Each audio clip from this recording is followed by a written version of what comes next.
Travel everything works. streaming setup. What do we got, Cote? Take us through it All right, today. I'm going to show you. I have the in-room coffee machine. And you can see, I'm going to move the microphone. You can see the iron was unavailable, but if you come in here, see, and you can use this little spout and you can clip the lav mic on. Okay, so you have the lav mic is clipped to the coffee maker, like the nozzle, mug? the pour spout. Yeah, it's like I guess it's not a mug. It's like a proper pot, I guess, a coffee pot. Yeah. Well, I know my fellow Americans may not be familiar with the electric kettle, but it's a let's say kettle. about 2/3 of the size of a standard household electric kettle. Okay. And so you just plug it in. Is it just one of those things you plug in and just gets warm? Well, now electric kettles are kind of weird. Usually I'm on the bottom. Well, we're not recording yet, so whatever. But streaming. What it is there's a plate that a thing goes into here, and you set that down, and that's so how. Can you take the pot off the plate, or no? Is it not? Yes, absolutely. Okay, that's the important part, right? It's a very, very European thing. I don't know, maybe in Asia it is, but I think in America, we have a kettle. I have something similar here that I use to make iced tea. Now that would never be done in all of Europe. They'd be like, "Why are you messing up your tea with ice?" Yeah, don't do it. Don't do it. Well, in other news, I have a new Mac. I have an M1 one that I'm using. So that M1. All right, give us the full specs. M1 14, M1 Pro, or let me see, Air or regular. I have the MacBook Pro 14-inch 2021. Okay, how much storage? I've got 32 gigabytes of data. RAM. I mean, of memory. Sorry, RAM, data. Nice. And my storage, it looks like I have a terabyte of storage. Okay, perfect. That's the perfect machine. Send me one, would you, please? So basically, the quality of my content this episode is going to be great. At least twice as good. Twice as good. Twice as fast. Right, because I have the creative equipment of an M1. So but also too, like finally, you're freed from the shackles of Intel. Right, that has been. Yes. It your commentary, the ability to speak and process audio has never really been able to keep up under the Intel architecture. So finally, the full M1 ARM optimized thing. Now your thoughts, so you can speak at the level of in your thoughts at an almost infinite level. So the content will be nothing but better from this point on. Yeah, I mean, it's basically going to be like that lifestyle you imagine when you see Apple clip art in Apple advertising.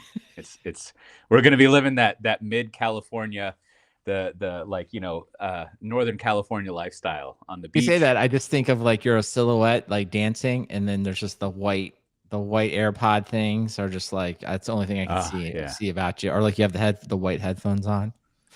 Yeah. Yeah. I do have some updates on the defaults lifestyle, Brandon, that we can go over. Okay, is that going to be part of the show? Or are we? Sure. Okay. Are you ready to get ready? Are you ready to go? Are you? I guess I'm not ready. I have to. It being a new computer, I have to log in to Dropbox. Here's the thing. I can't figure out how to log into our Slack. Well, I figured it out. That I'm making it sound more difficult than it is. The problem is, I registered my Slack instance is so old that it uses an old email I have that's registered as my WordPress domain name, which you can only have 5 forwards to. And so I had to set up a forward so that when I reset the password, it would actually send to my email, but it hasn't worked so far, Brandon. So but this is a long-standing, I believe this is a long-standing Coteism around you consistently want to use different email addresses and domains because you have a bunch, right? For like, you just want to like, you want to use that as like your filter. Like I'm going to give the spam email to such and such. I'm going to give this. And it's like, to me, that to me has just made your life so much harder. It's like, you just got to just use the Gmail and the spam filter's fine. Like all the other things that to me, that's my life hack for you, Cote. Just be like, fine, just pick a Gmail address you like, and just funnel it all there, and don't because it confuses other people every time you're like, oh yeah, use spam at nospamcote.io.com. They're like, what? Like, what do you mean? Like, yeah, that's an email address. So, like, I don't get it. I know. That's what you got to do. You have to just need to embrace it, man. Yeah, because now I can't log into Dropbox. I don't like. You really can't? Can you not see the show notes? Well, I on my laptop here, like, did I change my password or something? Well, there's a bunch here. What email address? Because I have a bunch in here, I can share it with lots of other email addresses. Which one do you want me to share it with? All right. Send it to the Bushwald one. All right, that's the one. I think that's the one I've been using. It's already there. Oh, is it? Okay. Yeah. Well, maybe I just need to log in with that account. Look, that to me, I believe that's the email address you want me to use. But even I'm confused. I've known you for years. It's like there used to be like a Dropbox at Cote Industries, and then you're like, I don't use that one. What's even funnier is like somehow you don't have cote@gmail.com, which would be like the most natural email address. Oh yeah, right? Like, how do you not have that one? I mean, how can you have like every other email address but not that one? I don't understand that. Here's a little preview for the streamers of my default lifestyle update. I don't know. Send it to the Bushwald one again, because now I can't. Okay. Let me click here to send it to there, and I'm going to click here to reset my password. To the Bushwald? But you know, oh my gosh. In the in the new Mac OS, you can set up your own domain name for an email, and so I have what email address did it? I use the cote.coffee, as my email domain name. And I was thinking like, well, that would be cool because, one day I want to just move to using Apple Mail for everything. I just want to use Apple for everything. Don't do that. No, don't do that. I don't think you want to do that. No, hold on. I'm already nixing that. No, don't do that. And I love Apple. Don't do it. I'm just saying, if I do that, I feel like I will cut myself off from so many things in life that I might be happier. And however, like there is one answer for email. Like forget the answer to email is Gmail. Like people, I mean, they fixed it. They figured it all out. We're gonna talk about this later, and we're getting to the Zoom section, like which you can't see. That's in the show notes, but don't worry, it's there. It's like that. Like Gmail has figured it out. Like don't stop. Everyone stop messing around with it. You get yourself a Gmail. Yeah. None of this hate email. None of this other. Like I understand we all have to have work, and many of us at work will have Outlook and Exchange. That's fine. That's just the way it is. But like everybody else, Gmail address. Yeah, I mean, I guess what I'm saying is like I like to entertain the idea that I don't want to optimize my email experience. Like I want to, I don't know, I want to experiment with like making it more tedious and difficult and see if that improves my quality of life. But obviously now I can't do that because I have to function as a person. I don't know. We'll see. See, now I can edit the paper, but I can't. Okay. Now you're in here. Like I have you in here 4 times now. I have you in here twice now. You're now in here as the purple person and the green person. Go on. Let's see if I can sign in once again, because I can view it, but I can't edit it. Of course. Let's see. Jesus. What? Oh, did I not make you an editor? I can't imagine that was the case. Well, it's not your fault, Brandon. I mean, as you know. Now like if this was an Apple product that I was using, I would have been able to log in. The experience would be terrible as far as editing a document, but at least I would be able to edit it. Well, listen, this is the last thing that we have that's on Dropbox. And this is the only. This little test, Cote? Do you know the only reason we use this? And for those listening at home, we actually use Dropbox Paper. Do you know why is it that we use Dropbox Paper? Do you remember the only reason? I know the reason I started using it, because you can export to Markdown, which that's it. That's what that is 100% the only reason, because it's like, well, we can collaboratively edit this, and then at the end, as you were just pointing out, you can export it to Markdown, which is like how we can make it all nice and fancy. Yeah, for awesome. The blog, right? For the whatever we post the show notes. That's it. Yeah. So if anybody knows of a collaborative editing Markdown like site, I guess would be tool or whatever, we could use that, but I haven't seen one. Well, what we need to use is they use this for the like, thank God it's Kubernetes or whatever. Mm-hmm. But there's what is it? There's I think GitHub owns it, but it's basically like a collaborative Markdown editor thing. Right. And what's the name? I'm sure someone in the chat knows what it is. Okay. But it's what is it? But that's what we should start using. I started using it. It's like HackMD, I think, is the name of it. Now, is it have like a WYSIWYG thing, or is it just straight Markdown? I don't remember. That's the other thing. Either like the Dropbox does. I like the HackMD, collaborative Markdown knowledge base. Get on the same page with Markdown. Real time collaborate on. Okay. I've used This it will for. I'm I've gonna used give it this for a few nice look things, and after the show. Could this be yeah, it? I used it. I used it for the Tanzu Talk podcast for a little bit, and it's perfect. Oh, It's okay. totally fine. Oh, all right. I see. Okay. Maybe this is it. Maybe we'll do it. I don't know. Now Dropbox wants my 2FA thing. But which one have I used, Brandon? I ask you. It's just a disaster. Oh, I'm out of space, but that doesn't matter because who cares if I'm out of space? Okay. I think I'm in. Are you I've in? hacked the mainframe. Hold on. We noticed you signed into Dropbox. Thanks. How about you just give me what I want?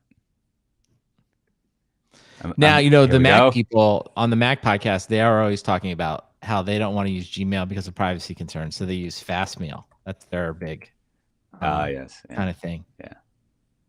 No, I mean private email, peace of mind. That's their case. Yeah. No, that makes sense. All right. Well, let me paste in. I just had I think the Adobe thing matches up with like some thinking I was having about like what's the deal with people obsessing over subscription revenue, which I think I like this.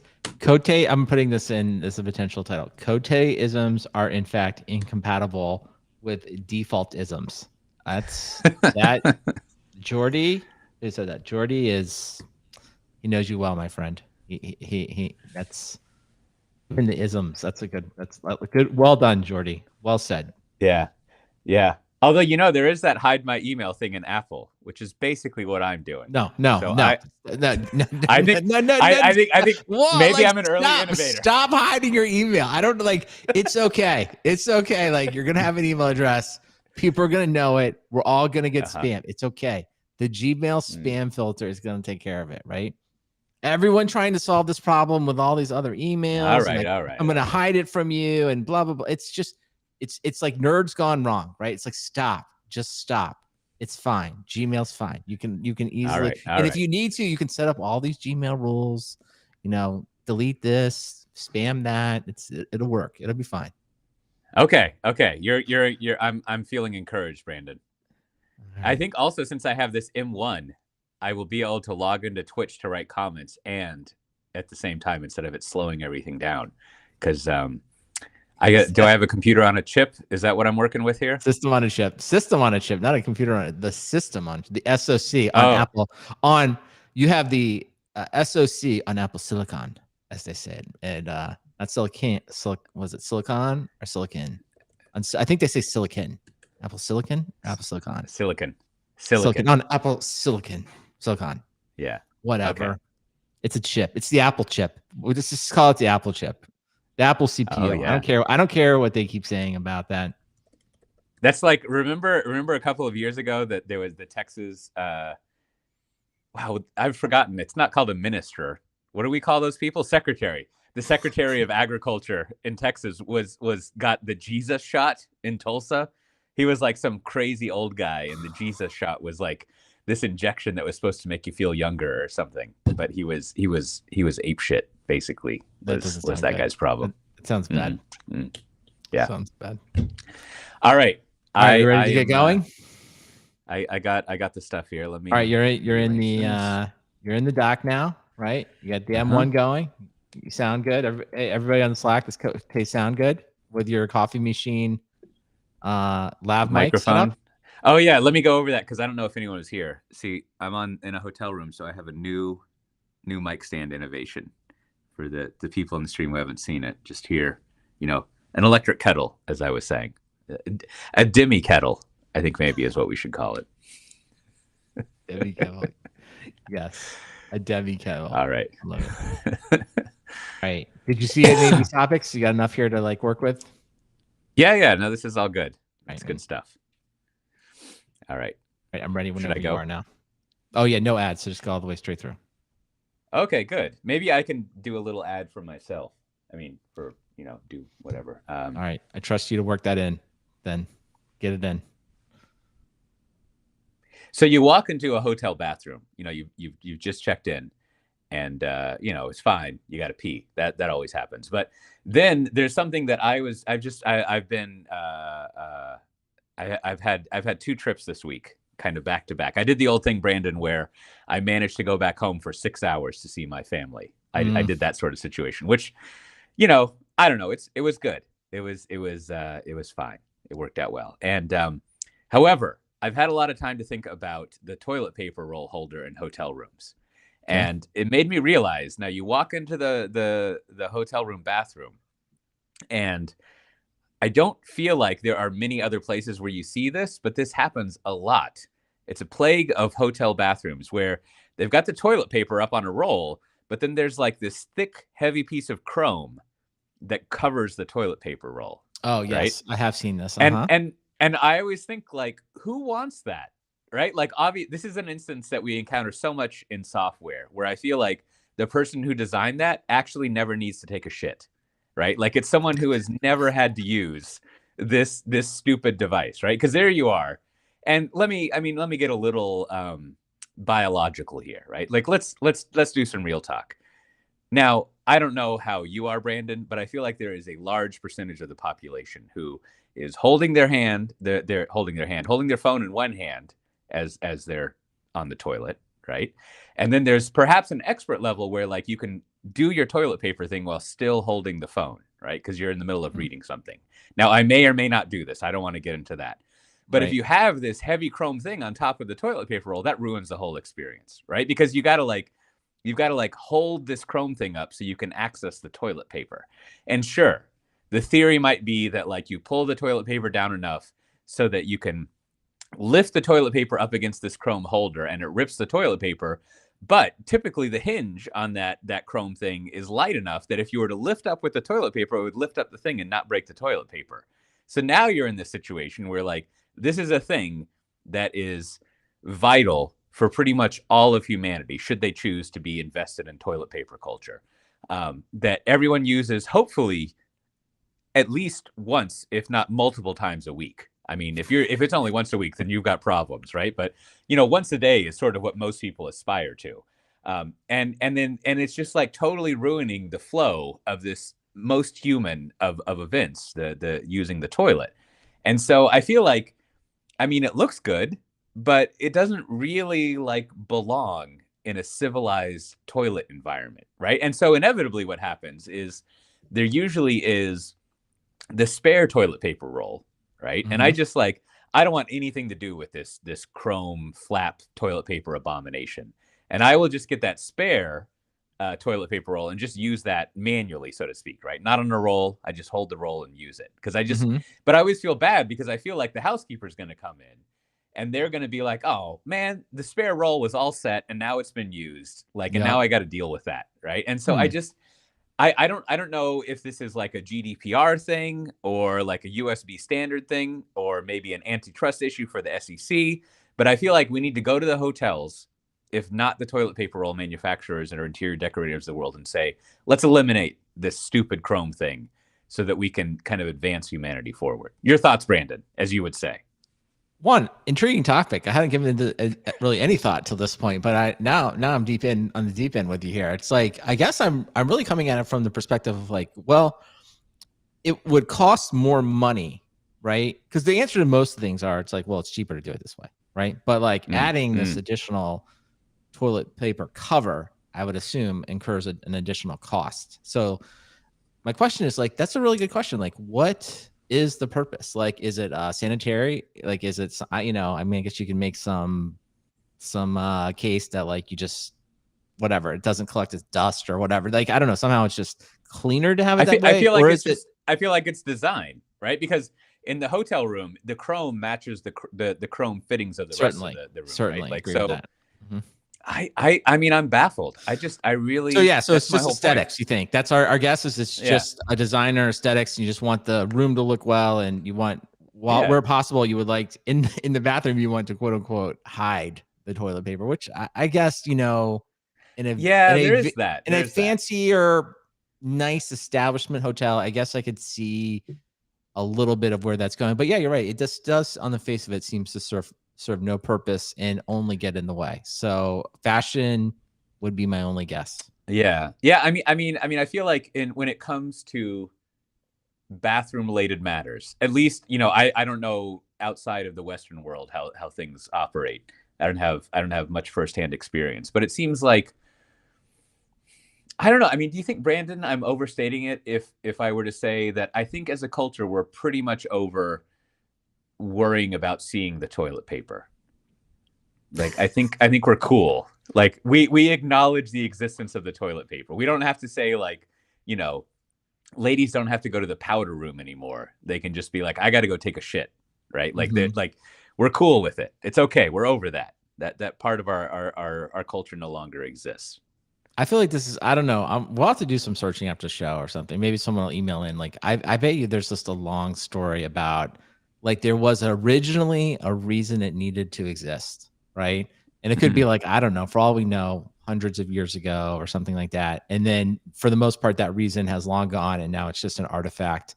It's kind of like what we talk about with, lots of things. Like, nobody, it's clearly not needed. Who has the authority to be like, hey, let's stop making them. Stop making them. Don't put them on anything. Like, it would take somebody would have to get excited about solving this problem. Like, in this case, the hotel. It's probably not even the hotel manager. It's probably the architect designer of a hotel, right? It has to be like, we're not doing it. And they're like, I have a lot of other things to do. I don't care about this. This is just like, this is the bathroom set. It comes with this. Please install it. I think this is well, one, as an advertisement. I think your discussion with Brian Gracely about, like, the floppy disk legacy IT, the smart people getting it wrong. Like, it's well worth listening to that Cloudcast episode and the others. But I think this is when it comes to hotels, this is like the floppy disk of hotels. Like, it's an issue that, like, no one cares about. You've got to have a real, as Brian called it, asshole who comes in and just makes it their thankless mission to remove this abomination from hotel bathrooms. And I think, my new strategic plan for, I'm gonna have to go talk to my life advisors, my accountant. If I had a priest, I would talk to a priest, sort of like maybe therapists. I'm basically going to have to update my spreadsheet so that after I cash out as VP of cables for Apple, because that's going to be a big. You had a good run there. Yeah, that my passion project is not going to be a vineyard or any sort of charity. This is the crusade that I'm going to take on, is the elimination of the toilet paper roll flap in hotel rooms. I like it. Now, Cote, this actually brings us to, like, a interesting thing I saw this week, and I wanted to get your take on it. Is that Amazon has, quote, built a new unit. Now, the headline of this article is Amazon built a new unit to fix crumbling engineering culture, which, of course, like all of these headlines, is it's kind of it is. It's just clickbait. But when you actually go in and read it, what they've built here is the Amazon Software Builder Experience. The ASBX is the acronym. But that part was a little yeah, so I don't know, putting aside the acronym, but, like, I read this and I was actually like, this actually sounds like a good idea. So I'll just, like, paraphrase this article. Was, the builder community, let's just call them the developers at Amazon, feel like it's just taking too complicated. It's way too complicated to get stuff built out and deployed, right? It's the old quote unquote, like, I spend a lot of time doing differentiated things, like click buttons instead of writing code and things like that. And I was like, to your point about, actually solving this problems, I was like, and this sort of kind of ties back to some of the things that, thanks for the recommendation that, Brian and I were talking about on the Cloudcast this week around, well, how do you fix this stuff? So now the fact that they kind of came up with, like, another team, so that there is kind of, like, the potential, kind of meta. It's like, oh, another team of bureaucracy is going to fix the bureaucracy. So there is that kind of, like, immediate kind of thing. But on the face of it, I was like, this seems like a good idea. Just a group of people that have gone around and are like, okay, just basic nuts and bolts, like, what's taking so long here? What are your problems? Let's see if we can knock out some of these issues and at least, help you so that, get the low hanging fruit, the annoying tasks that you're doing, at least get it out of the way, and let's do it. So I actually thought to myself, like, maybe Amazon should be commended for this. They're actually, like, trying to do something proactively rather than just have everyone complain about it. I don't know. What was your read of this article? Oh, no, I agree. I mean, what was described there was basically, the evolution of the DevOps team, which now we call platform engineering, right? And the people who build the centralized infrastructure stack and also the developer tools, right? And kind of made famous by the I forget what Netflix calls it, but this was always a big Netflix thing, is that we have an internal tools department that focuses on developer experience, right? And right. In true Amazon fashion, they decided to use their own words for it, I guess, instead of just calling it platform engineering or whatever. But yeah, no, I think I actually used a quote from that article in a presentation that I had today. And because I think there's once I see percentages listed somewhere, I'm like, I got to use that. So at some point, it's like there was something like 30%, or some survey said that engineers spend 30% of their time on repetitive tasks, which, in SRE speak, we would call toil, probably, right? Like, right. That's maybe what they're getting to. And like, so I talk all the time with people about like platform engineering, and, like we did a little white paper on finding developer toil and stuff like that. And like the way of using this, I think now you can use this leaked memo to basically be like, well, one, you could, as articles like this want to do, you could be like, ha ha, like, let's make fun of Amazon, right? Which is kind of a cheap shot. But really what I think it's better for is just sort of like digital transformation therapy, where you're like, don't worry about it. Even Amazon is not perfect, right? Yeah. Like, and if you want to be like Amazon or be like Google, just get your numbers down to 30%, right? Like, and so like, don't worry about it. If you're spending like 30% of your time on toil, that's exactly what got Amazon to where it is now. And, they want to improve, and you should get down to 30, but like, it's cool, man. Don't worry. No one knows exactly what they're doing. No one can do it perfectly. No, and, I think, I was gonna say, so, I like it's nice.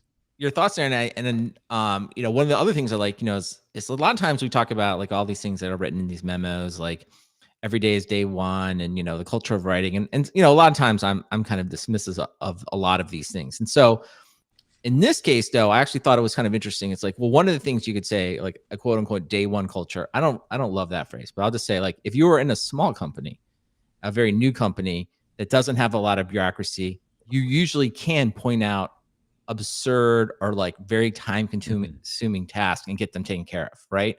And so, in my thought was like, okay, this is actually a pretty good, something to do, right? I always like to think about that. Like, don't just tell me we're a day one culture. Tell me what we're going to do to actually maintain that. And I was like, okay, well, they at least have a team that's walking around, like metaphorically, of course, like looking at what the problems are and trying to like find people who are like, yeah, point out the obvious thing that we all know needs to be fixed. Tell me about it. And okay, this team, in theory, will have the, both the expertise as well as the authority to actually fix it, right? And it's like, okay, that's actually that is something that is different. Like, not every company you're going to work for has that. And that actually does tie back to at least keeping the company, if you will, acting like a smaller, more nimble company that's maybe earlier in its founding. So it's like, okay, I was like, so this whole headline, I was like, I think the headline writer, because as we know that usually someone else writes the headlines, not the actual author. But I think in this case, the headline writer just got it totally wrong. I was like, oh, this would actually give, like, I actually think it's the opposite. I actually think it's like, oh, yeah, creating a better engineering culture by kind of creating a system where like some problems can be addressed and at least be if nothing else, there'll be a little bit of venting. And it's like, that seems better than just sort of like pretending it doesn't exist and just like do more with less kind of thing. So good on by Amazon. Good job, Amazon. And I think go ahead. I think maybe we'll see, as always, if I remember them. But there's three things what you're saying makes me think. One, it's just to repeat it, it's a good, commendable, healthy practice to go through and do this kind of work. And so, like, to criticize it is kind of like saying, like, oh, it was leaked through photos that a famous celebrity thought they were like out of shape and overweight, and so now they're on a diet. And it's like, right. It's almost like this person realized that they were unhealthy and they decide to change their behaviors to be more healthy. Isn't that a shocker? What a scandal. How dare they do such a crazy thing? And then two, like, it's definitely like, I mean, it was leaked, right? Wasn't that written there that this was? I guess they said it was. Document? I mean, I guess to me, this would be something like I just put right on, like I put the slides out. So yes, technically, I guess exactly. It was leaked. Yeah. Exactly. At this point, I think they should start doing, should start talking about it, because it's a very, like, everyone would be interested in this. And like, I'm pretty sure they would talk about using Amazon technology and thinking, right? So you Yeah. could basically be like, not only is here how Amazon operates, but here's how we've gotten better at operating. And Yeah. This has like, Lambda examples written all over it. It would be like, well, we took like these 10 different things that were taking like 7 billion hours and we wrote 15 Lambdas and it's fixed, right? And you'd be like, yep, sounds right. Like that would be a great little ROI study. And then the third thing is like, I think it is like some internal thing like that was leaked out. But regardless of the facts of this, like, over the years, I've been like tossing around the theory in my head that whenever there's some like corporate leak, it's actually like a high level executive who has strategically leaked it. Like, there's a few exceptions where like there's some terrible scandal happening, and not obviously, but it would be more understandable where like an individual contributor would leak something. But like, especially when it comes to M&A and maybe even stuff like this, where an executive can't be on the record of like talking about something good, but they could actually leak it and it would be helpful. And then I feel like an M&A, and to be clear, I have no direct experience with any of this, blah, blah, blah, disclaimers. But like, there's a lot of leaks that come out in an M&A process that clearly benefit one of the other sides, right? Like, like it's very rare that like in a lot of like business leaking that there isn't a side who benefits from it. It's in acquisitions. And so I don't know. I mean, I feel like that must be where most of these things come from. And so, again, I don't really know anything about this thing, but like, you could imagine that at a high level, and this is kind of like 3-dimensional chess thinking, so it's just fun to like dream about when I'm super bored, that some executive was like, God damn, I can't get people to transform and improve. Like, I keep trying to get them to stop using those floppy disks and they won't do it. But maybe if I leak that we have this initiative, and then the whole world will know about it, and then everyone will sort of be forced to do it. Like, it'll become even more of a priority than the CEO saying that it's an imperative that we have to do. It'll actually be like pressure from society, our community, to actually put these things into place. So that's my operating theory from now on, that all leaks come from senior executives. I think at least a lot of them do. And I think you have a couple different ones in there. One, you have the humble brag, which is like, hey, I can't tell you what the numbers are. I can't tell you what the acquisition price was. And then later on you hear it was like, something enormous. And it's like, well, that clearly came from somebody from the side that, that was basically, an executive that got bought, right? Wants you to people know. And then I think what you were talking about there at the end was, sports coaches use this a lot, like for professional sports. It's like, kind of like if you were, right, quote unquote, like reaching your team through the media, like, you kind of say something like, we didn't play well today. If we play like that, we're not gonna, whatever, make the championship, or, or people aren't gonna have jobs. And it's just another way to, reach the team, but not do it directly. Now you can call it passive aggressive. You can call it like, great executive management or leadership, but clearly that happens a lot too. So that's what I think you were saying. It's like, hey, sometimes for executives, it just makes more sense to like kind of reach them through the press. And so it's like, maybe so, but like, I don't even care in this case. Like, to me, I'm putting this one like right on the slide. I'd be like, I would even tell someone coming to Amazon if I was recruiting, be like, we have a team that does this, and it's great. Like, we care about improving this. And that would be the whole thing. It's like, we don't just talk about improving. We actually dedicate a team to go out and they do nothing but look for internal opportunities to improve like that. Does that happen in your current job? Probably not. So I was like, to me, great thing. Great job, Amazon. Keep it up.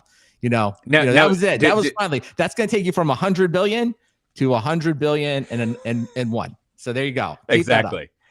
Do coaches actually say, I don't know if people are going to have a job? Are there threats of layoffs and firing in but in like sports, they cut at different things. It's like, hey, if quarterback, if he doesn't improve, we just may have to go a different direction, right? Or something like that, right? That's it's usually something like that. We may have to make changes, next year, or when the contract comes up. We have to kind of look at we have to look at all of our options. That kind of stuff is how they do it. So usually you're not cut that way. It's usually a star player or a player that's like approaching some type of milestone. It's like, you know, if he can't get us over the hump, if he keeps making these poor decisions, you know, we may have to look at so and so. And then you mentioned the backup quarterback or something. Right, like right. Or you know, they're like, we're gonna reduce the 401k matching next year if we don't. Yeah, approve. Sports teams never say that. They absolutely 100%.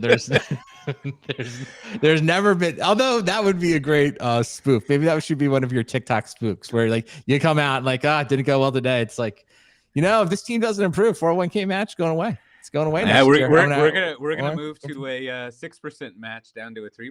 Yeah, HSA match done. You know, you can pay for your own flu shots. We're not doing it. We're not doing it next year. That would be a fun press conference to give. They must like super high paid sports people. They must still get 401k stuff and just like look at the match and be like, I don't know. I don't know why I'm even looking at this. What's going on here? Well, I know most of the leagues, especially the NFL, they have it's like an insane. It's like the best 401k you've ever heard. It's like, you know, I think it's 100% dollar for dollar all the way to the maximum amount you can put in. So it's like the best you could. It's the best you could possibly have it. And then of course they go on to say, well, not everyone takes advantage of it. And you're just like, well, what are you going to do? NFL players, just like the rest of us, I guess. They just don't. Yeah. They don't want to sit in the 401k meeting either. They don't care either. So I don't know. I don't get it. Well, speaking of insane valuations, now I don't know much about Figma. Maybe I was trying to read up on it, but how much did Adobe buy it for? Was it $20 billion? $20 billion. Oh, so much largest money. I think private. As far as I believe it's the largest private acquisition ever. So now, so what is Figma, Brandon? You must know because you tend to read things. Yeah, it's I've actually used it a little bit, and if you're in the design community, I think all the designers, basically use it. But it's basically the collaborative way to essentially design software. So used to be, people would do like lots of different ways to do it, right? But like a lot of times you would create the screenshots or the workflows or your screen flows in one of many Adobe products, right? You have the Photoshop for like pixel perfect, design, and then you had some of their vector graphics for just sort of like kind of like outlining the flow. And there's other tools, but Figma came along, basically made this entire thing browser based. So kind of think of it as Google Docs, but like on steroids for all the things that need to be done in design and can all be done collaboratively. So, of course, and I think this is partially where, we have to always like say, well, the young people coming out, this is how they want to interact and they're only using this. And I will just speak for someone that's not categorized as a young person anymore. It's like, no, like we all want to interact this way. So as soon as you start using it, you're like, oh, this is a lot easier. It's a lot easier to use. And, Adobe, of course, like, I don't know, Creative Cloud is almost impenetrable, right? It's just like so hard to understand, like what you have to own and what you have to license and what you can use. Like, it's just difficult, right? I think it's just become difficult over time. So Figma is essentially the new, better, faster way to do this. And it has taken over the design community by storm. And I would say it's hugely successful. So like, to me, this is one of the simplest things we've ever discussed. Like, why would Adobe buy this? Because this is going to, if you will, destroy Adobe, right? So credit to Adobe. They're like, they've spent some time trying to compete with it, have basically not been able to compete with it. So they just like, we're going to overpay for this. And I don't even think they're overpaying. I think they're just sort of like, we have to pay a huge premium, but either we pay the premium now or we face being completely disrupted and go out of business because of Figma. So simple corporate deck to put together. Like you just say to the CEO, either we buy this or we're going out of business and we're not going to have these nice software multiples. So I think the CEO clearly said, great idea, let's buy it. Now with this, I think comes the simplest antitrust case to come across software since I don't even know when, right? Like this, I don't think it ever gets simpler than this. It's like, this is clearly the incumbent buying the startup, doing almost the exact same thing. So if there was ever a time to make software antitrust arguments, like I don't think it will ever be simpler than this. Like you can have your own opinion whether or not they should or should not block the acquisition, but like this is it. This company is buying the new company that's trying to replace it. That's all there is to it. That's it. You don't have to have a 25-page memo. You don't need to have like months of hearings. Like you can just vote on that and decide like, is it a good idea or is it a bad idea? Like you don't need, it's just nothing complicated about it. So I don't know, Cote, what's your take on that? Well, I think, you know, if the well, I don't know about the Europe, the EU government seems to be a little more canny when it comes to antitrust, but like, but the U.S. government, I mean, I think if the U.S. government can't figure out how to like break up Google and Facebook, they're not going to like have the time or the mental capacity to deal with like a monopoly in the wireframe production industry. Like it's But just this going to is it. like, I mean, I know what you're saying, but like it doesn't get it. Like this is just the simplest version of it. Like the other ones, I think, are more nuanced, right? It's like social media companies buying a new thing that isn't necessarily the same. It may have social interactions, like that is very nuanced, right? It's hard. It's hard for everyone to understand what all the implications are. And we can even talk a little about YouTube and some of their recent announcements. But like this is just like, I mean, like really for all the senators, like this just takes 30 minutes. It just does. You just draw and be like, okay, see, one way they draw the boxes like this, right? And then you say on the new one, they draw the boxes like this. And see, everyone thinks this new way is better. And this old company wants to buy it. Like, do you want one way to draw boxes? Do you want all the box drawing to be done with one company? If so, it's okay. If not, then you would say antitrust. That's it. That literally is it. There's nothing else to it. Like you just need one whiteboard and a pen and just two boxes on either side. That's all you have to explain. So you could. It has to be like no one can say they didn't understand it. Like that's my whole point. You can have any opinion about like should or should not go through, but you can't be like, I just didn't see it coming. Who could have saw Figma taking over the design? No, that's all we can see. That's the only thing that can be seen here. And I think you could even use Creative Suite in Figma to make your illustrations for this presentation, Brandon. That you could, and that could be part of your. That would be fantastic. We get like a really good designer in and we just be like, okay, now do it in Adobe. Now draw it. Okay, now do it in Figma. And then we'd be like, okay, now we understand. Like, which one do you want to use? Do you want, and just say at the end, like, should there be two ways of doing this? And everyone doesn't like this old way, or should there just allow one way to do this? And then that's it. That's all. That's the entire meeting. The entire meeting is just that, right? Yeah. I don't know how I feel about that. I see the case. I see what you're going to, but more importantly, you know, I'm always trying to innovate and self-disrupt the software-defined talk business. And I think you have just identified another branch of software-defined talk. We'll call it the software-defined antitrust consultancy. And we would be available for a large fee to do a little bit of work to help consult with governments and on the regulator side and the regulated side. So we're gonna eat from both ends of the candle, to mix metaphors. And I think we could do some consulting around antitrust.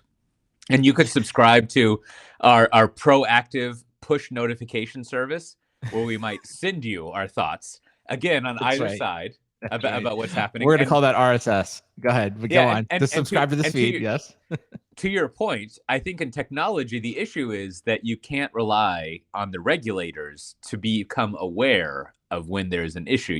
They have to be notified somehow of it. And so that could be a service that the summer interns provide, is they just scan the news and they send out notifications. So if anyone's interested in signing up for that, I think the baseline fee is going to be $500,000 for an annual subscription. And if you want to fund that, just email Brandon and we will kick off that business. You can be a what do they call it in the software world? A design partner. You can help us co-innovate this business by becoming our first customer.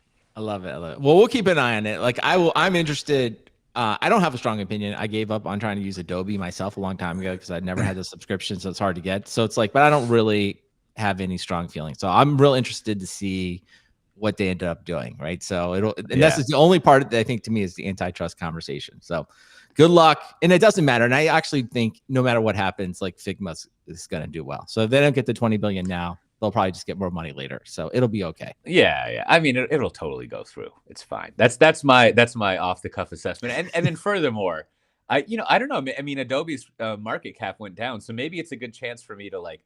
I always have admired Adobe as a company. Like they, like on the business side, I like their tools I use Creative Suite here and there, but like, I think they had a little bit of a crisis in their rich internet application days, and they got over it and they were fine, right? Like, but I that's back when I was at Redmonk. Like I remember talking with lots of them, and it was like there was some weird stuff going on with that, but I think they finally accepted it. and moved on. And then also at some point, kind of around that same time, they basically, well, I don't know if this is true. I don't know the revenue numbers, but they kind of just like lost the ability to monetize PDF in as much as they could.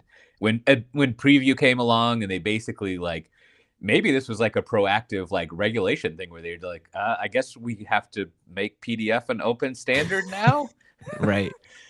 And so they survived that, right? And they kind of adapted and evolved. And I mean, they're one of the rare tech companies that is still around and hasn't just become some, PE thing of just like cash flow and other stuff, and actually does interesting work that has a good reputation and generally like a good share price for being like, I mean, they must be like 40 years old now.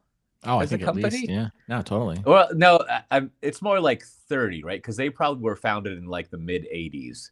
And I'm 43 and was born in the late 70s. So they're not quite 40 yet. They're close. But like, they're getting to middle age. Yeah. I mean, there's not that many tech companies that are 30 years old that don't suck. Basically, right?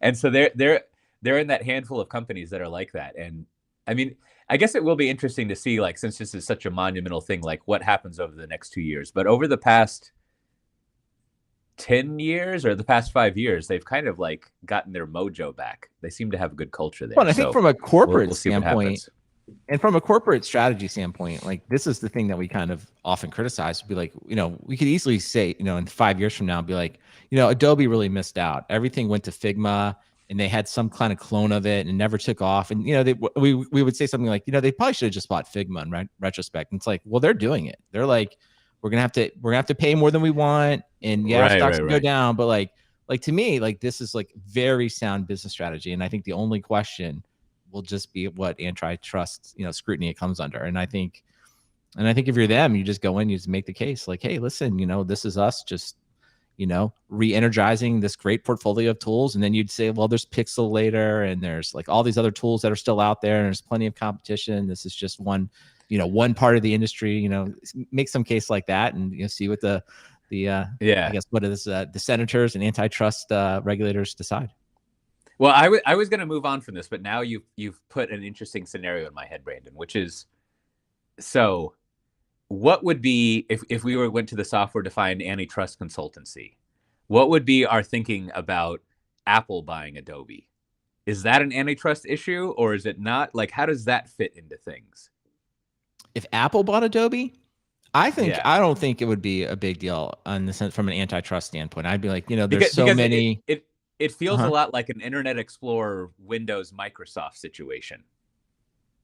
Right. But I think, in the case of Apple, it would just be, it's like, okay, so you'd lose some of Apple's design tools and they'd probably become a little bit more Mac friendly. So if anything, I think you'd say there'll be opportunities for, if you will, Microsoft or Windows-based design tools to kind of like, I don't know, if you will, come to light more, right? You wouldn't have, you sort of have Apple kind of like doing their way of doing it. But I think another group of people would come out.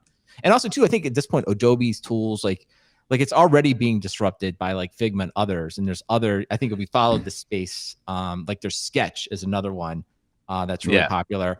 And there's a bunch. So I think there's a bunch of stuff happening here. So I don't know. I feel like this whole area, like, I guess maybe if I was sitting with the antitrust people, I'd probably say like this whole area, there's a lot of stuff happening. I think there's a lot of competition happening here. And I don't think the fact that Figma gets bought by Adobe, if anything, it sort of just means that like the Adobe old products will just be end of life faster. And frankly, that's better for everyone, right? It's like, we're all tired of this. So let's just move on and and it will pave the way for something new to come into it. So I don't know, that's maybe more capitalistic view of it, but in this case, I'd be fine with it. I wouldn't have any. All right. So let me run this by you. This, here's a word for you and the listeners. You probably know it, Brandon, but there's this word Excelsior, which is one definition is the wood shavings that Victorians would put into boxes for padding instead of foam peanuts. So to add some Excelsior to this, now I just looked this up on Google, and according to some site called macrotrends.net,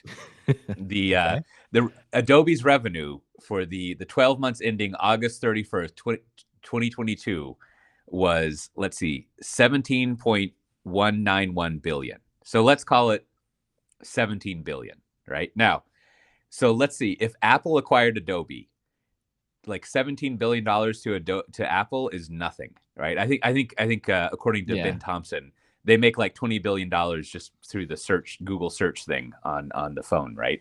It would have zero effect to them, yes. Mm-hmm. So Apple could acquire Adobe and set the price for all of their products to zero and just bundle it with the OS, just like IE is bundled with Windows, right? And probably destroy the entire creative app community. Not community, the vendors, right? And then Apple would be set up to completely own the creative community. Like there would be a few like holdouts who are like, oh, I've got to use like Avid or like whatever these wacky video editing things people have. But then it would get down to this conversation of like, so you want me to pay $10,000 per seat for this video editing software or not, right? Or you could just learn to use Premiere and that would be it. And then you would have that in the photo editing industry, video editing, audio editing. Like basically Apple would have like more than good enough tools for free for all of the creative industries, and all of the other vendors in that area would be pretty screwed, essentially.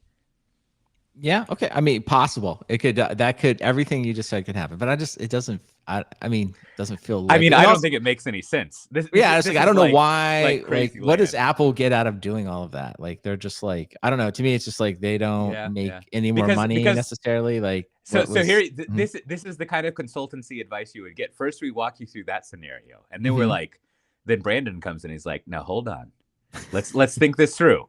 What does Apple already have? Every single one of those people's money, right? They're all with a few exceptions. Like, you know, some people are out there buying like the Dell, like not the Power Edges. What's the Dell high end like machines? Like some people are out there buying the Intel based like huge workstations for their video editing and their CAD cam to like do for their fracking and whatever. But like pretty much if you're a creative, you already own lots of Apple devices. Yeah. So like really, how is Apple going to grow their revenue if they do this, right? They're already cemented in there. They don't need to make this stuff for free. So really, there's no reason to worry about this. And it would make no sense strategically for, maybe this is the advice we give to Apple. It makes no sense to acquire Adobe. Don't do it.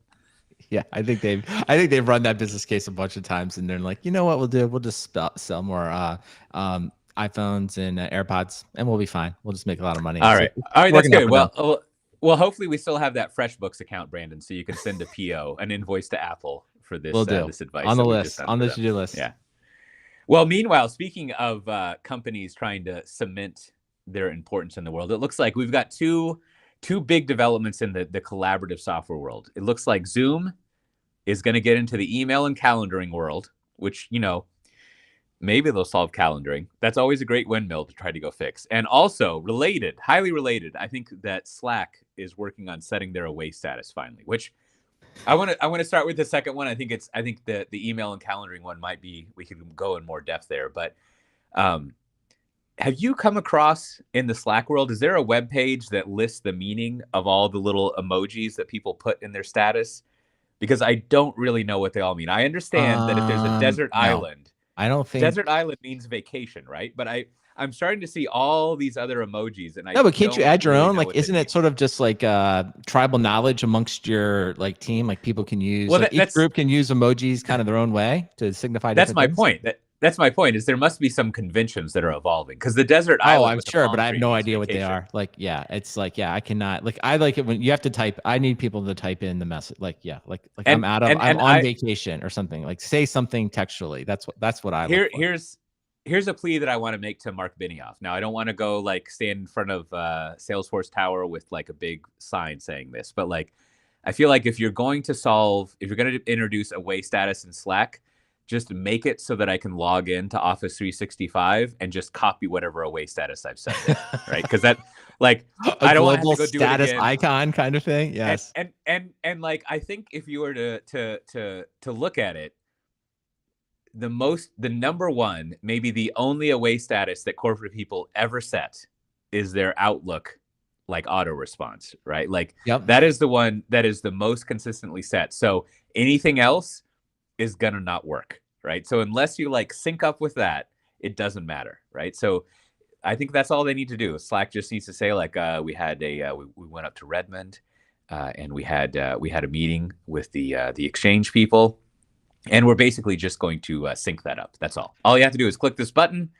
and as long as your IT admins have approved it in your Office 365 settings, then it will just always synchronize those two settings. Done. Well, I thought like one of these articles, I think they were talking to the chief product officer now of Slack, and I don't know, someone, and they said they made some kind of comment I thought was interesting, like, I wish we had never even added the status icon, and like maybe that's the solution, is like, because the whole thing is like what you kind of hit on is like the only thing that really matters is like if you're going to be out for a long period of time and I'm not going to respond, that's kind of the only thing you really want to know. Like that's like important to know, but everything else, like, because the whole idea of like, especially in Outlook where it's like, it kind of automatically syncs with your calendar. So it's like, if you don't have a meeting, it'll show you as green, but like really, like, I don't know. I don't think of my life that way or my work that way. It's like, listen, because I'm not in a meeting does not actually mean exactly I want to be interrupted and I'm free to be interrupted because I may be shocking, like doing something else. Honestly, and even like it could either be work related or not work. But it's like, it's like it doesn't like it's that idea like meeting red, everything else green is like that's not actually how the the world works. Like it's almost like if I almost feel like I should be forced to go in there and be like, okay, am I actually available for ad hoc interruptions right now? Yeah. Almost like in an office, we would look around, like we would maybe walk by, and if like I saw your door closed and you were like deep in thought, like I may not, like I would be like, I'm gonna come back later. Like it looks like he's doing something versus, but you're like quote unquote not in a meeting. And then, but if your door is open and you're kind of like chatting with something about, just having some general conversation, I may interrupt you then, right? So there's like visual clues that gives you an ascension there. So maybe the whole way, this is sort of the idea of addition by subtraction is like maybe we should just take it away. And the idea that you need to know what everybody's status is like minute by minute is just a waste of time. I think what we've invented here, I don't know if this exists, but we need to have an emoji. And of course you can select your gender, binary, non-binary, and your skin color and stuff. But we need an emoji of someone sitting at a desk with their feet up on the desk.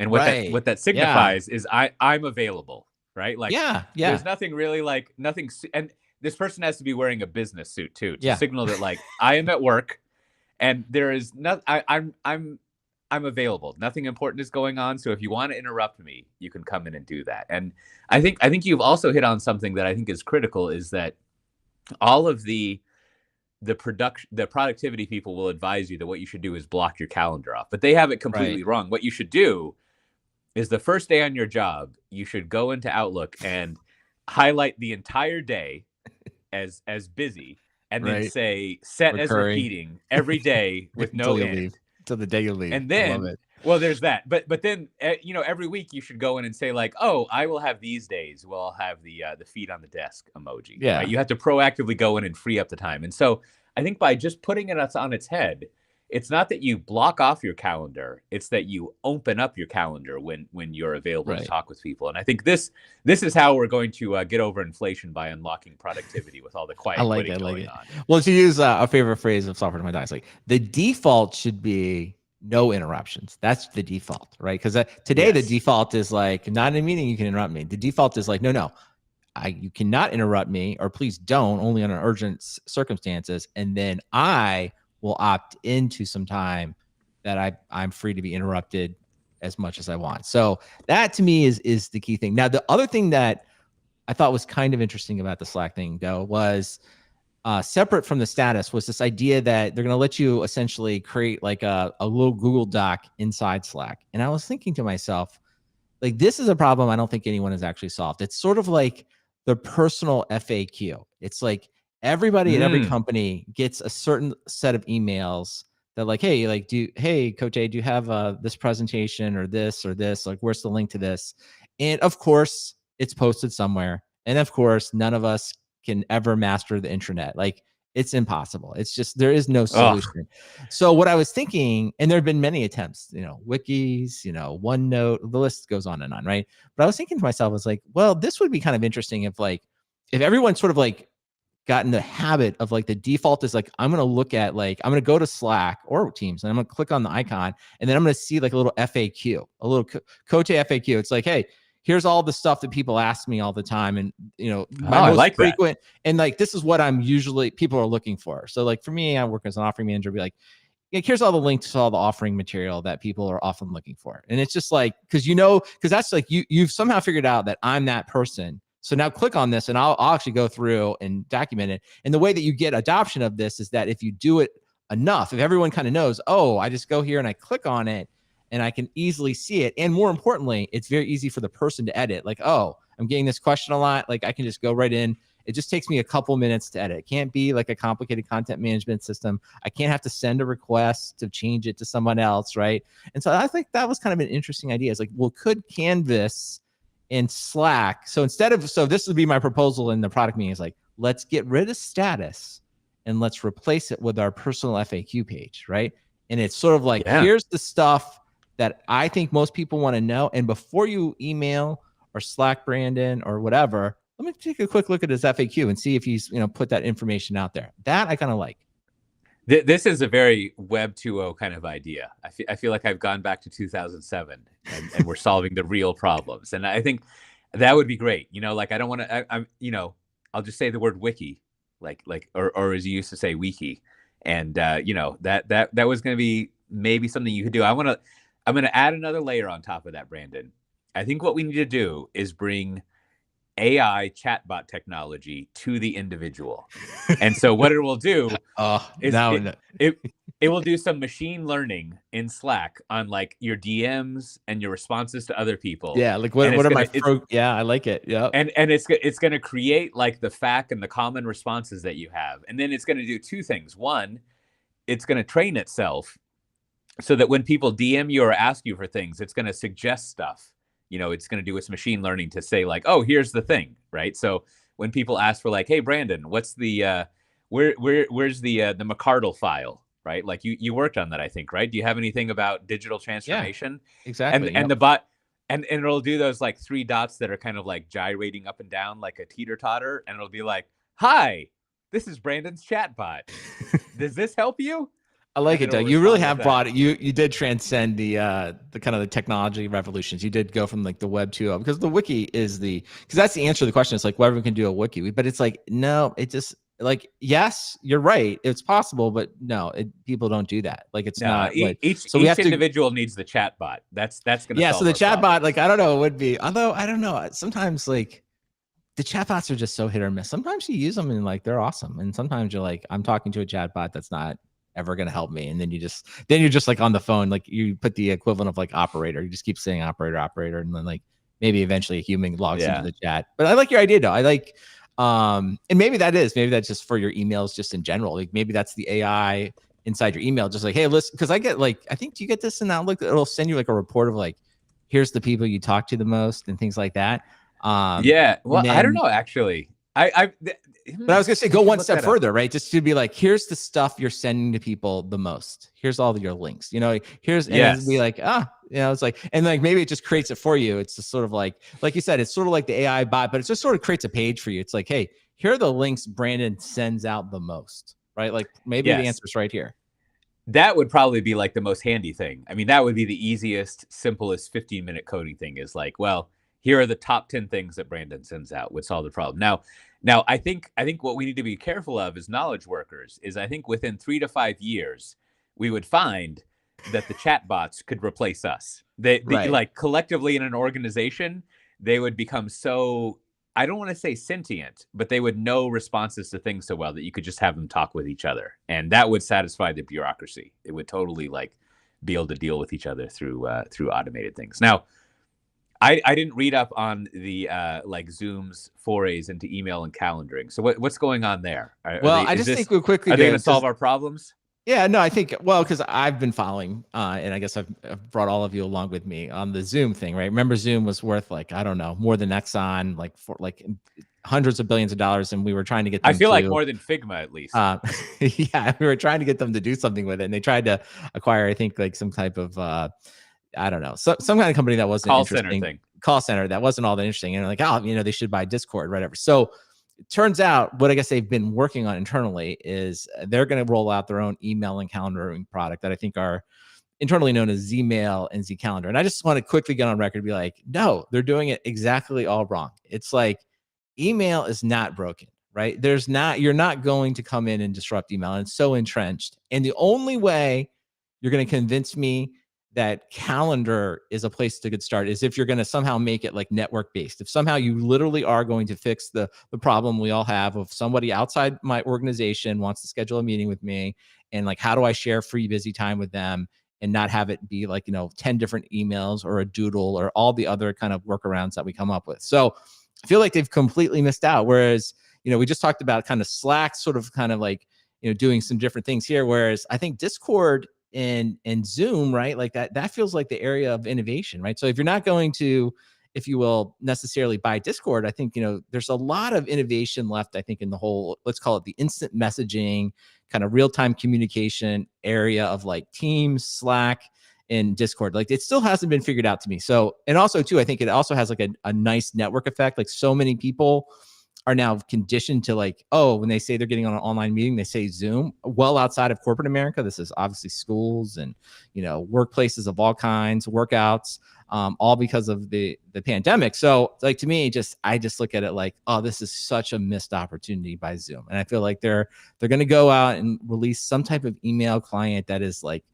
feeble to start with, that doesn't have all this functionality, and we're going to be stuck with another calendaring system. So I'm just disappointed. I just feel like if this is all they were going to do, then they should have just stayed on with their Zoom online meeting. And of course, I'm happy to be wrong on this. Like if they come out and revolutionize, because I think the meeting is like, hey, remember, like everyone said WebEx was bad and that we're going to build a better version of it, and they laughed at us and we're going to be super successful. I think they're telling them that there's the same story in the meeting, and I'm like, no, email's not the same as WebEx. It's not going to go the way you think it is. So I just wanted to get my prediction on record there.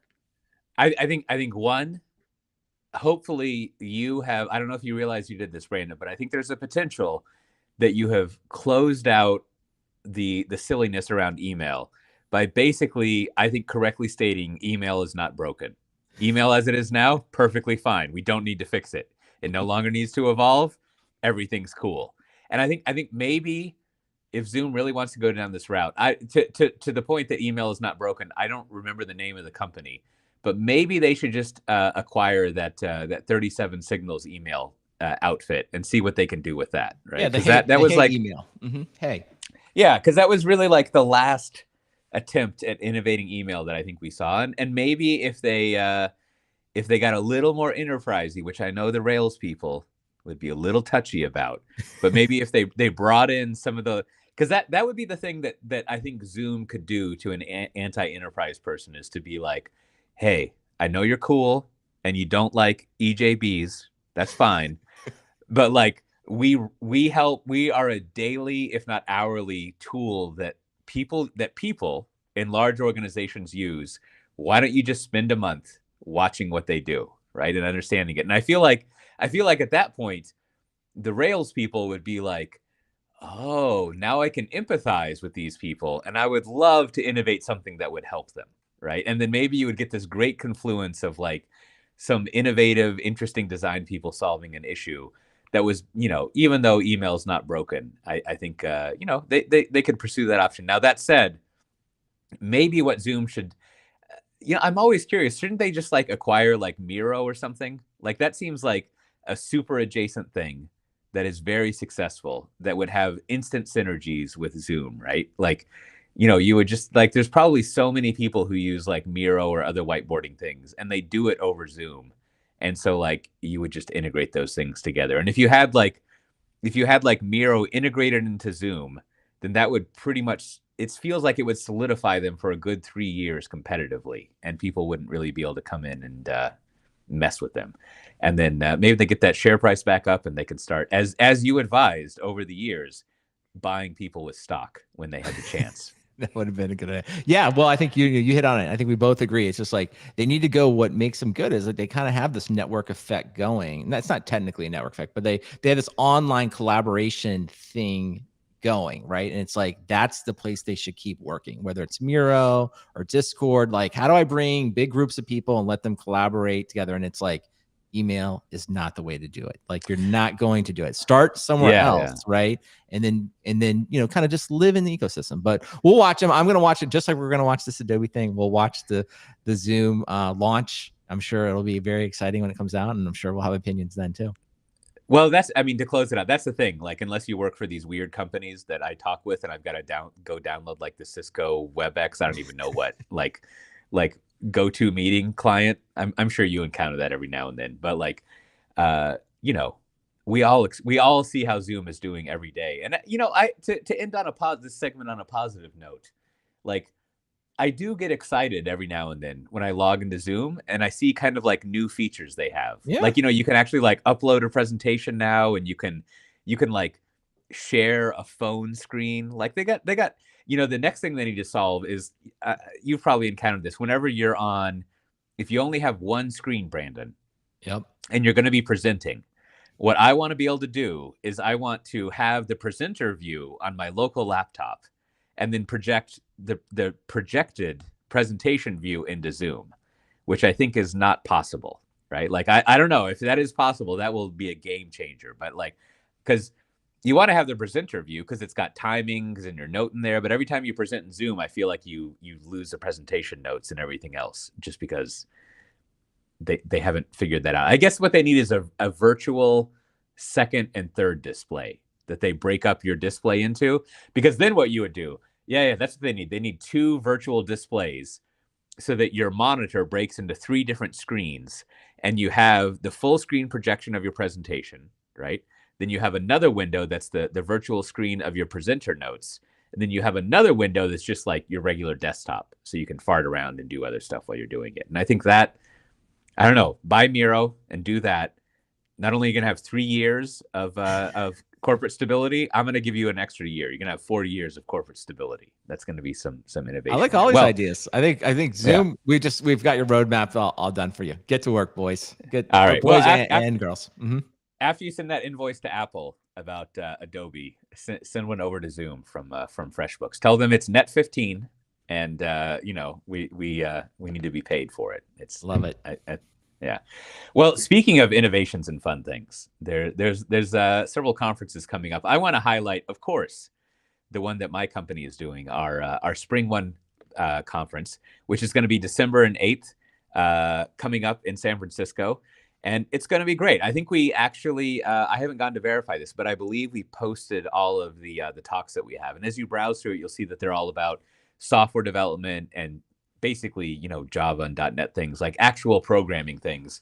But also a lot of the stuff we talk about here, your business IT alignment. And there'll be plenty of operations and Kubernetes talks, but also lots of great case studies from organizations who are actually improving how they do software. So if you go to springone.io, you can check all that out. And when you register, which I'm sure you'll do, you can use the code COTE200, which is COTE 200, which will, yes, get you $200 off registration for it. But you should sign up for that as well. And, Brandon, as a special niche listener thing, my understanding is that we have some sponsorships left. So if you want to sponsor the conference, I don't know anything about that, but you should contact me and I'll hook you up with people who can talk to you about sponsorship stuff, which would be fun.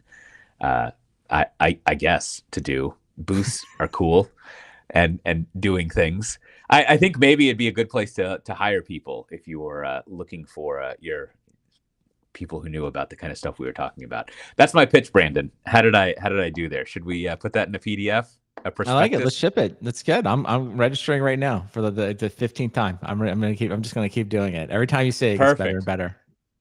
And then also coming up, let's see, next month, in a little less than a month, October 13th, Matt will be at the Sydney Cloud FinOps meetup, which, if you're not a part of our Slack community, which you can, I think Heroku hasn't shut down our joining a Slack thing. We might need to move to Discord just because it will be no, we have to get no SSHJJ on it. We'll have to get get it updated. Yeah, that's a good point.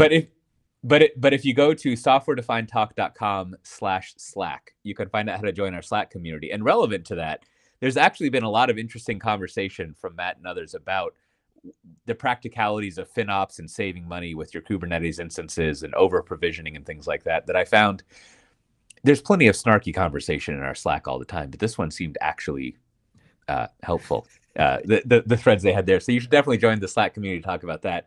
And then also related, later in October 24th to 28th is going to be KubeCon North America in Detroit, or as some like to say, Detroit. And I think Matt's going to be there too, right? He is. He'll be representing Software Defined Talk. Maybe, you know, we're working on logistics. Maybe there'll be some type of get together where you can go have a drink with Matt, get some stickers from Matt. We'll see. And then finally, all the way back to Texas, the call for papers or call for counselors for that conference, which is January 16th to 19th, is still open, unless it's not, but I believe it is. But if you want to check out those conferences, including going to Spring One and getting $200 off, you can go to softwaredefinedtalk.com/378 and find links to them and all the news and stuff we didn't talk about. Do we have any bureaucracy, Brandon?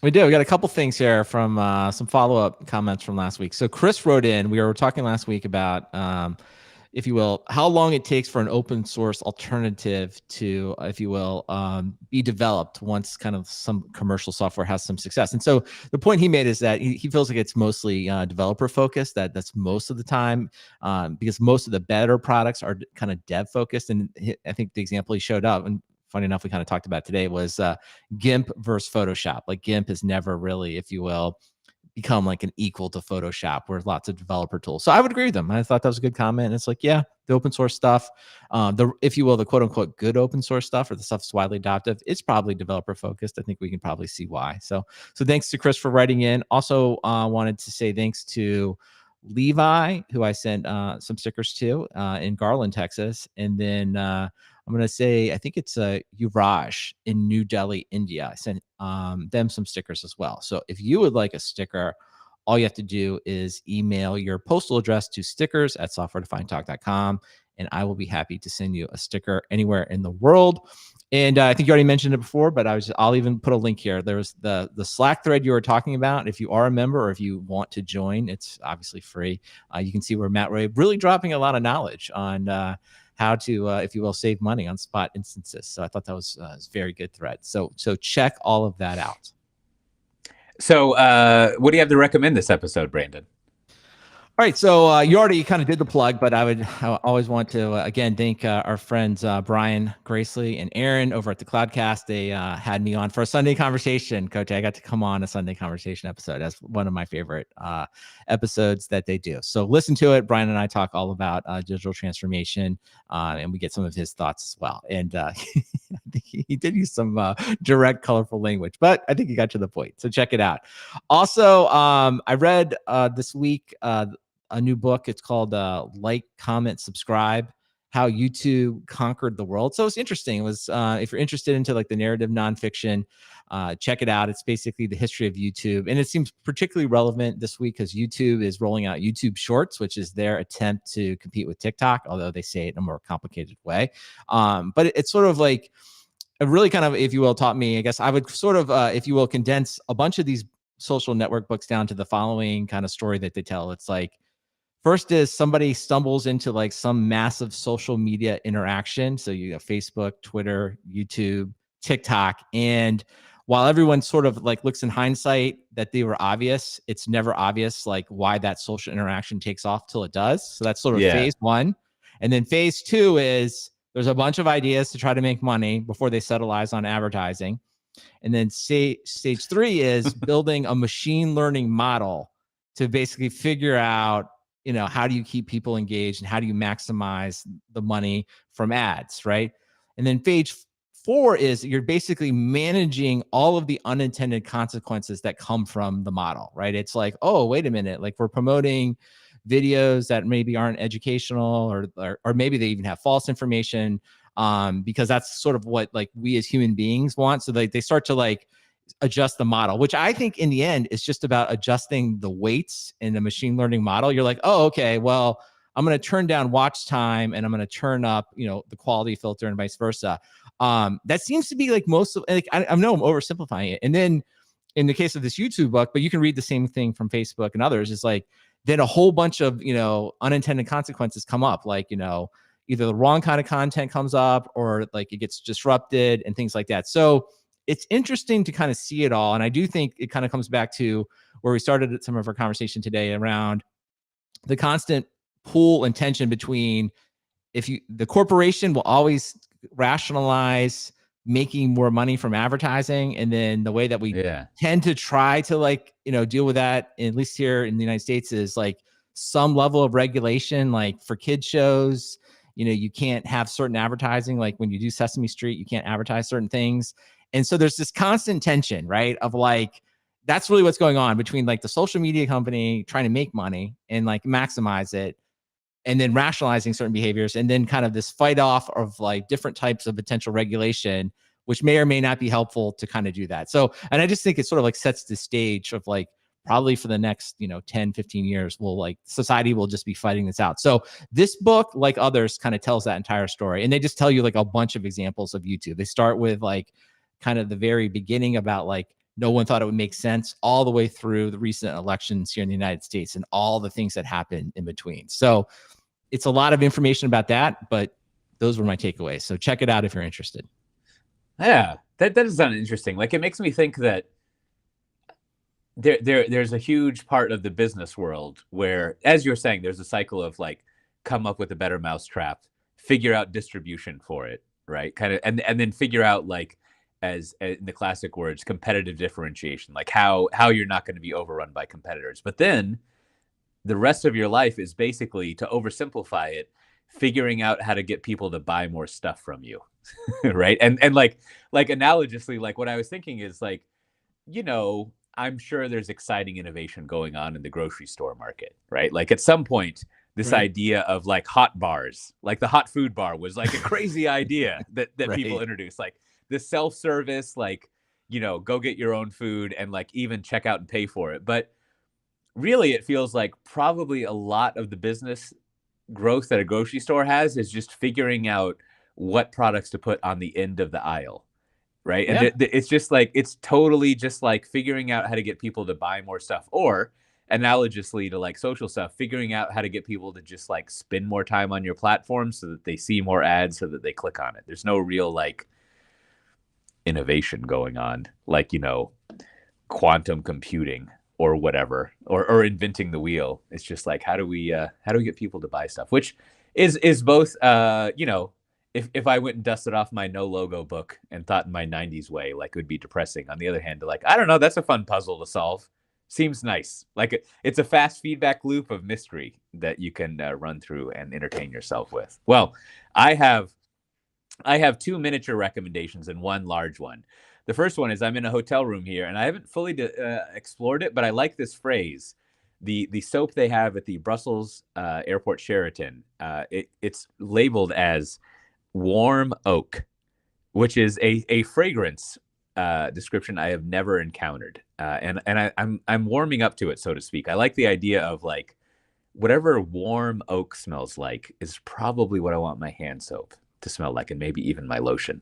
And then I think I recommended this before, but I started re-listening to this book, A Gentleman in Moscow, which I realize is very much like a readable Proust or Proust or whatever. If you ever tried to read Proust or Proust, it's kind of unreadable, but this one has the same satisfaction to it and is very listenable. But then finally, I wanted to give an update on my adventures with the Defaults lifestyle. And that is, I mean, you know how these things go, Brandon. I never inescapably commit to something, but I feel like I have made a big strategic decision that I am going to be using Apple Notes. Now, I know I've done this before. Wow. Okay. But with the new release, they have enough features, and I did the analysis in my head that really, like, the difference between using Apple Notes and Bear, and definitely Obsidian. I mean, Obsidian is just like the Microsoft Word or Microsoft Excel version of note taking. It's just like, I don't need all of this, nor do I understand what I'm doing here. But like,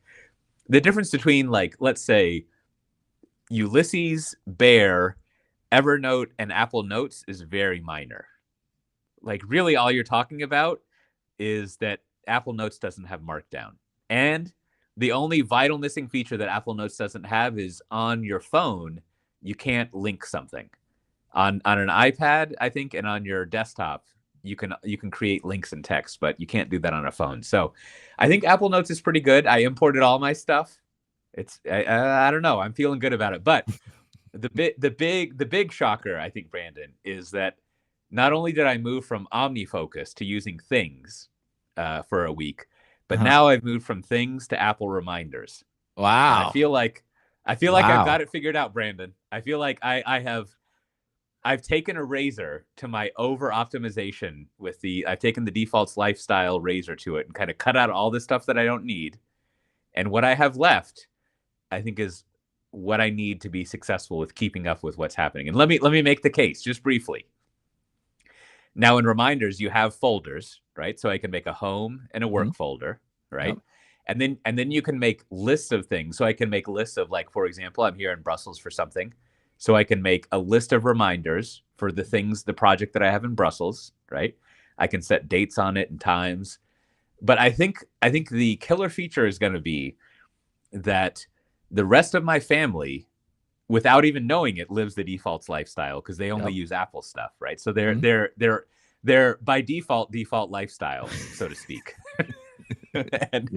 And so you can assign tasks to people, which you could always do in OmniFocus and Things, but it would be like, oh, but they have to have the software and be on the same LAN as you. Yeah, that's not going to work, for sure. No. Yeah. But so basically, I can assign to-do items to Kim, and she can assign to-do items to me, and it just works, right? Like, it's pretty amazing, right? Like, you can just share a to-do item. Now, it's not a Kanban board or anything, right? So we haven't achieved planning your wedding with a Kanban board status or anything like that. But I think we're getting close. I don't know if my children's generation will be able to achieve that, but maybe my children's children will finally be able to do wedding planning on a Kanban board.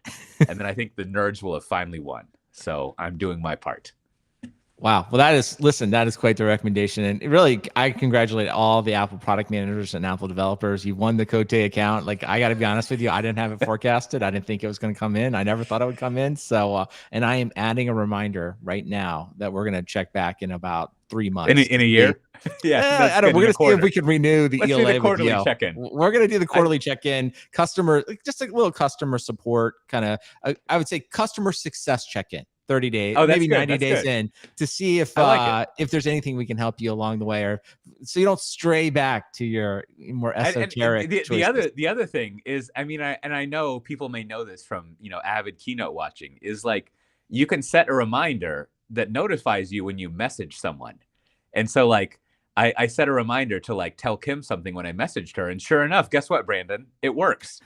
Like, like you message someone and a reminder pops up and it's like, oh, remember you wanted to tell her about I wonder if you're going to be in one of the Tim Cook inspirational clips of his, like, videos. And it's like, like they did one now. It's like, it was all about safety this last time, about, like, I got in a car accident and I was able to call from my phone and save it. And, like, they're going to go to you, Cote, be like, and it turns out I set a reminder and sent a message and it worked. And then it'll quickly do like a jump cut to your wife, like being like happy or something. And it'll be like, that would be fantastic. I hope we can get you on stage. That'd be fantastic. Well, regardless, I'm happy for you. I'm happy for the family. 90 days, we're going to check in and make sure that you're still happy.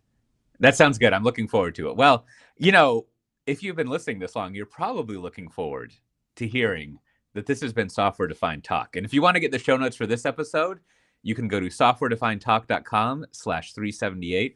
There's a lot of news that our community has helped us put together over there in Slack that we didn't talk about, but you can find links to it so you can catch up what's going on there. We have a little Starbucks NFT action, how to do a McKinsey $500,000 product.